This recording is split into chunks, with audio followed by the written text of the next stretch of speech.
Assalamualaikum warahmatullahi wabarakatuh. Alhamdulillah Ananda hari ini bersama dengan Ustazah kembali di mata pelajaran IPA. Bagaimana kabarnya hari ini? Semoga selalu dalam keadaan sehat dan masih semangat dalam belajar.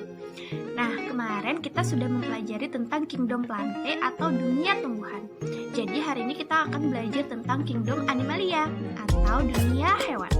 Anda sebelum belajar, Ustazah ingin mengingatkan kembali, jangan lupa siapkan dulu alat tulisnya, siapkan diri Ananda dan berdoa terlebih dahulu agar materi yang Ustazah sampaikan mudah dipahami. Nah, langsung saja ya kita mulai pelajaran hari ini dengan penuh semangat. Selamat belajar! Ananda pasti sudah banyak mengetahui ya nama-nama hewan yang ada.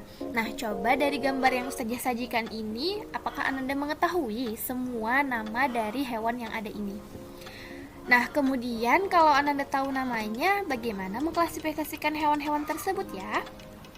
Oke, kalau kita lihat kan di sini banyak sekali ya jenis-jenis hewan. Ada yang mirip, kemudian ada yang berbeda jauh, ada yang tinggalnya di daratan, ada yang tinggalnya di air. Nah, untuk mengetahui klasifikasi makhluk hidup khususnya tentang hewan, kita akan mempelajari materi hari ini. Tujuan pembelajaran kita hari ini ada 3. Yang pertama, Ananda mampu menjabarkan tentang Kingdom Animalia. Yang kedua, Ananda mampu menganalisis hewan-hewan yang tergolong ke dalam invertebrata. Dan yang ketiga, Ananda mampu menganalisis hewan yang tergolong ke dalam vertebrata. Oke, kita mulai ya pelajaran tentang Kingdom Animal. Ciri-ciri umum dari Kingdom Animalia ini, yang pertama, mereka adalah golongan makhluk hidup eukariotik atau sudah mempunyai membran nukleus atau membran inti. Kemudian multiseluler atau terdiri dari banyak sel. Mereka tidak memiliki dinding sel dan juga klorofil, berbeda dengan tumbuhan ya. Makanya mereka tidak bisa melakukan yang namanya fotosintesis. Jadi tergolong ke dalam makhluk hidup yang heterotrof atau tidak mampu memproduksi makanannya sendiri. Nah, ciri selanjutnya adalah hewan-hewan itu dapat bergerak secara aktif. Biasanya mereka bergerak untuk memperoleh makanan dan mempertahankan hidupnya. Nah, untuk klasifikasi Kingdom Animalia ini terbagi menjadi 2 secara garis besar ya, yaitu vertebrata dan invertebrata. Nah, vertebrata dan invertebrata itu mempunyai pembagian lagi, ada beberapa golongan lagi, beberapa jenis hewan kembali. Jadi kita akan mempelajari satu-satu. Yang pertama kita akan belajar tentang avertebrata, yaitu hewan yang tidak mempunyai tulang belakang atau hewan-hewan yang tidak mempunyai tulang pada tubuhnya ya. Jadi avertebrata ini biasanya hewan-hewan kecil, hewan-hewan yang masih sederhana, itu tergolong ke dalam avertebrata. Nah, avertebrata terbagi menjadi 8 kelompok, yaitu Porifera, Colenterata, Echinodermata, Mollusca, Platyhelminthes, Nematelminthes, Annelida, dan Arthropoda. Yang pertama kita akan membahas tentang hewan-hewan di golongan Porifera. Porifera berasal dari kata porus dan vera. Porus berarti pori atau lubang kecil dan vera berarti mengandung atau mengembang. Jadi porifera itu dapat kita artikan sebagai hewan-hewan yang mempunyai lubang-lubang kecil di tubuhnya. Nah, ciri-ciri morfologi atau ciri-ciri yang dapat kita amati yaitu tubuhnya memiliki banyak pori, kemudian mereka adalah hewan multiseluler yang primitif atau masih sederhana ya. Walaupun mereka itu sudah lebih kompleks dibandingkan protozoa, tetapi mereka tergolong hewan karena mereka sudah mempunyai ciri-ciri seperti hewan, tetapi masih sangat sederhana ya atau primitif. Nah, bentuknya biasanya tidak beraturan, walaupun ada beberapa juga yang berbentuk seperti roda misalnya. Warnanya juga bervariasi. Nah, mungkin Ananda pernah ya di sini menonton SpongeBob. Nah, SpongeBob itu termasuk ke dalam hewan porifera loh. Nah, selain itu ada juga jenis-jenis porifera yang lain seperti di gambar ini. Jadi, secara garis besarnya, jadi kesimpulannya porifera itu adalah hewan yang berpori. Biasanya mereka hidupnya di dasar laut ya. Selanjutnya adalah Colenterata. Colenterata adalah hewan yang berongga. Jadi kata kolos itu artinya rongga dan interon berarti usus. Jadi mereka itu hewan yang berongga seperti saluran usus ya. Nah, contoh hewannya adalah ubur-ubur, anemon laut, dan hidra. Nah, ini adalah beberapa contoh hewan-hewan yang tergolong ke dalam Colenterata. Selanjutnya Echinodermata. Echinodermata itu berasal dari kata echinos yang berarti duri dan derma yang berarti kulit. Jadi Echinodermata adalah hewan yang berkulit duri. Mereka adalah hewan yang hidupnya di laut. Echinodermata ini habitatnya di lautan saja ya, tidak ada di air tawar dan juga di daratan. Nah, ini adalah contoh-contoh makhluk hidup golongan Echinodermata. Bintang laut ya, termasuk ke dalam Echinodermata. Dan lain sebagainya. Oke, selanjutnya adalah moluska. Moluska ini berasal dari bahasa Latin yaitu molluscus yang artinya lunak. Berarti moluska adalah hewan yang bertubuh lunak. Biasanya karena tubuh mereka lunak ini mereka dilindungi oleh cangkang, tapi ada juga beberapa yang tidak mempunyai cangkang. Nah, tidak berruas-ruas, simetris bilateral, artinya tubuhnya itu simetris ya. Nah, salah satu contohnya adalah siput. Ya, dia adalah makhluk hidup yang bertubuh lunak, tapi ditutupi oleh cangkang. Ada lagi contoh-contoh hewan yang tergolong ke dalam moluska, seperti gambar ini. Jadi kerang itu termasuk ke dalam moluska juga ya.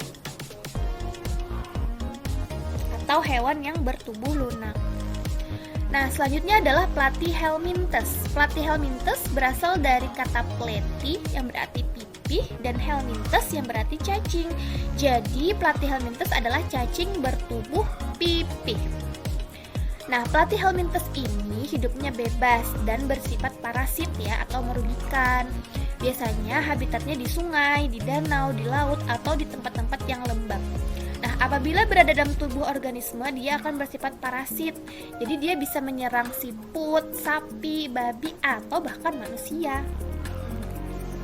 Nah, ini adalah golongan Platyhelminthes atau cacing bertubuh pipih.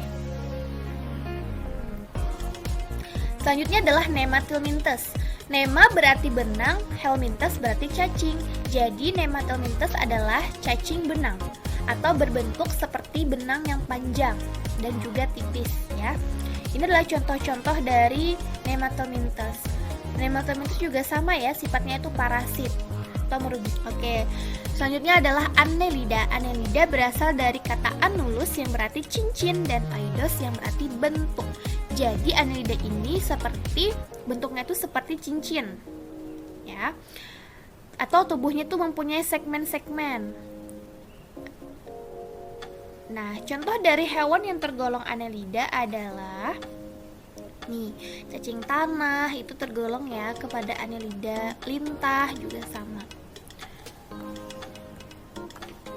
Selanjutnya adalah Arthropoda. Apa sih Arthropoda? Arthropoda berasal dari kata arthron yang berarti ruas dan podos yang berarti kaki. Jadi bisa juga dikatakan Arthropoda adalah hewan yang mempunyai kaki beruas-ruas atau berbuku-buku ya. Tubuhnya beruas-ruas, seperti kalau kita lihat pada golongan serangga ya. Biasanya itu kita lihat kakinya itu mempunyai ruas-ruas. Selain itu masih banyak lagi makhluk hidup yang tergolong arthropoda. Nah, ini contohnya laba-laba, kemudian kalajengking, termasuk juga semut ya, semut, kemudian kupu-kupu, belalang, dan masih banyak lagi contoh makhluk hidup arthropoda. Nah, sekarang kita akan belajar tentang vertebrata atau hewan yang bertulang belakang. Hewan yang bertulang belakang ini mudah diamati ya karena mereka biasanya berukuran relatif besar. Untuk golongan vertebrata terbagi menjadi 5 kelompok yaitu Pisces, amfibi, reptil, mamalia, dan apes. Mari kita pelajari satu-satu hewan vertebrata. Nah, yang pertama adalah kelompok Pisces atau biasa kita kenal dengan istilah ikan ya. Ciri-cirinya mereka mempunyai alat gerak berupa sirip, kemudian sistem peredaran darahnya tertutup, sistem pencernaan makanannya juga lengkap ya. Terus sistem pernapasannya menggunakan insang, sistem ekresinya mempunyai ginjal kiri dan kanan untuk membuang zat sisa juga. Kemudian sistem sarafnya terdiri dari sistem saraf pusat dan saraf tepi. Sistem reproduksinya mereka bertelur atau ovivar. Selanjutnya adalah amfibi atau hewan yang hidup di dua alam. Kenapa mereka disebut hewan yang hidup di dua alam? Karena pada masa hidupnya mereka mengalami dua fase hidup, yaitu yang berada di dalam air dan yang ada di daratan. Pada saat fase larva, mereka hidup di dalam air dan bernafas menggunakan insang. Setelah mereka dewasa, mereka akan ke darat dan bernafas menggunakan paru-paru. Jadi siklus hidupnya ini mengalami yang namanya metamorfosis sempurna. Nah, ini adalah contoh-contoh hewan amfibi ya, katak, kodok, salamander dan lain sebagainya. Terus ada reptilia atau yang dikenal juga dengan hewan yang melata ya. Ciri umum pada reptilia, mereka mempunyai bagian kepala, leher, badan, dan ekor, serta ada tonjolan pada bagian belakang tengkorak mereka. Terus mereka juga biasanya mempunyai 2 pasang kaki berjari 5 ya, kecuali pada ular yang tidak mempunyai kaki. Terus kulit tubuhnya kering dan tertutup oleh sisi atau lempeng epidermis. Mereka juga mempunyai kelenjar bau di dekat kloaka atau lubang anus mereka. Kemudian sistem sarafnya berupa otak dengan 12 pasang saraf kranial, alat pencernaannya lengkap. Nah, untuk reptilia ini contoh-contohnya seperti komodo, bunglon, buaya, kura-kura, ular, dan penyu. Selanjutnya lagi adalah golongan mamalia. Ciri-ciri umum mamalia adalah mereka hidupnya di daratan ya, sebagian besar, kecuali pada ikan paus dan lumba-lumba mamalia yang hidup di air. Kemudian kulitnya itu terdapat kelenjar minyak, kelenjar keringat, dan dilapisi oleh rambut-rambut. Fertilisasinya internal atau pembuahannya pada reproduksinya itu terjadi di dalam tubuh.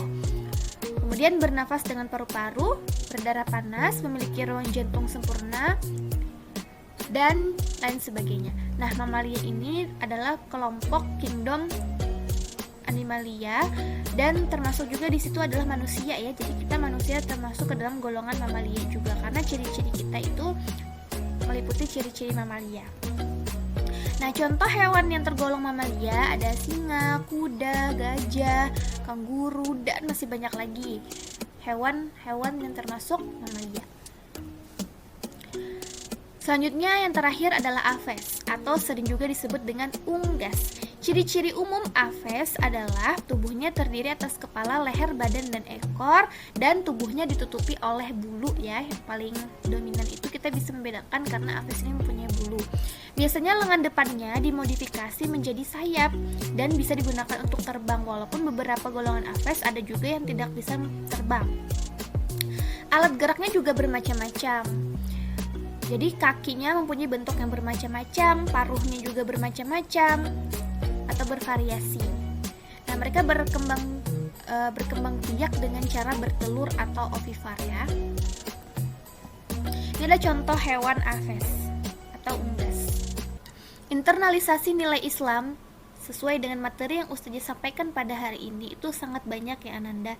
Jadi Al-Qur'an itu menerangkan banyak sekali tentang hewan-hewan, dan di sini Ustazah akan memberikan salah satunya, yaitu pada Quran surah An-Nur ayat 45 yang berbunyi A'udzu billahi minasyaitonir rajim. Bismillahirrahmanirrahim.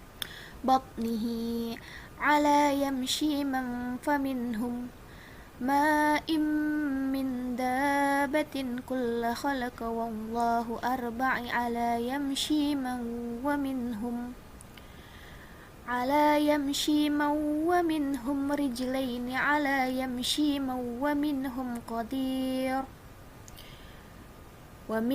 qadirun syai'in kulla 'ala Allah inna yasha'u mallahu yakhluq. Artinya, dan Allah telah menciptakan semua jenis hewan dari air, maka sebagian dari hewan itu ada yang berjalan di atas perutnya dan sebagian berjalan dengan 2 kaki, sedang sebagian yang lain berjalan dengan 4 kaki. Allah menciptakan apa yang dikehendakinya. Sesungguhnya Allah Maha Kuasa atas segala sesuatu. Quran surah An-Nur ayat 45. Maha benar Allah atas segala firman-Nya. Nah Ananda, Allah Subhanahu wa Ta'ala menciptakan berbagai macam jenis hewan, dari yang melata atau tidak mempunyai kaki, ada yang berkaki 2, ada yang berkaki 4, dan lain sebagainya. Itu adalah tanda-tanda kekuasaan Allah Subhanahu wa Ta'ala. Allah Maha Kuasa atas segala sesuatu dan tidak ada yang dapat menandingi kekuasaan Allah. Kita harus selalu mempercayai dan memupuk keimanan kita atas kekuasaan Allah, dan kita harus selalu bersyukur atas apa yang telah Allah berikan. Dari berbagai macam jenis hewan itu dapat kita manfaatkan untuk kehidupan kita sehari-hari. Dan kita sebagai manusia, sebagai khalifah di bumi ini, harus bisa menjaga hewan, tumbuhan, dan makhluk hidup lain yang ada di bumi. Yang sudah Ustazah sampaikan tadi dapat kita tarik kesimpulan. Kesimpulan yang pertama adalah kingdom hewan atau dunia hewan disebut juga dengan kingdom animalia. Selanjutnya, kingdom hewan itu terbagi menjadi dua kelompok, yaitu invertebrata dan vertebrata. Invertebrata adalah hewan yang tidak bertulang belakang, sedangkan vertebrata adalah hewan yang mempunyai tulang belakang. Pada golongan avertebrata atau invertebrata terbagi menjadi 8 kelompok, yaitu Porifera, Echinodermata, Coelenterata, Mollusca, Annelida, Arthropoda, Platyhelminthes, dan Nemathelminthes. Nah, selanjutnya pada kelompok vertebrata atau hewan yang bertulang belakang terbagi menjadi 5, yaitu Pisces, amfibi, reptil, mamalia, dan yang terakhir adalah aves. Nah Ananda, demikianlah materi hari ini. Semoga bermanfaat dan menambah pengetahuan kita semua tentang dunia hewan. Di pertemuan selanjutnya kita akan belajar kembali, yaitu membahas tentang urutan takson dan binomial nomenklatur. Jadi jaga kesehatan selalu ya, tetap semangat dalam belajar, dan sampai ketemu lagi di pertemuan selanjutnya. Wassalamualaikum warahmatullahi wabarakatuh.